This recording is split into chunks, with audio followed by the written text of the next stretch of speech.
கூடாது. ஏன்னா இது ஒரு கெமிக்கல் காம்பவுண்ட்னு சொல்லியிருக்கேன் இல்லையா. ஸோ அது யார் யூஸ் பண்ணக்கூடாதுன்னா, யாருக்கு ஸ்கின் அலர்ஜி இருக்கும்ல, ஏதோ ஒரு அலர்ஜி எந்த டைப்பானா இருக்கட்டும், உங்களுக்கு ஸ்கின்ல அலர்ஜி இருக்குன்னா அந்த பர்சன் யூஸ் பண்ணக்கூடாது. ஆஸ்துமா பர்சன் யூஸ் பண்ணக்கூடாது. மெயினாக ப்ரெக்னென்ட் லேடிஸ் யூஸ் பண்ணக்கூடாது. Then next where to two.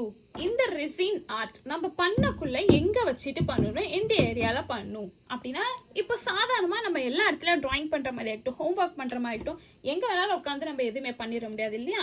So கெமிக்கல்லாம் ரொம்ப கேர்ஃபுல்லாகவும் ஹேண்டில் பண்ணணும். ஸோ இந்த ரெசின் ஆர்ட் பண்ணக்குள்ள நீங்க ஒரு ஓப்பன் பிளேஸ்ல வச்சு பண்ணுங்க.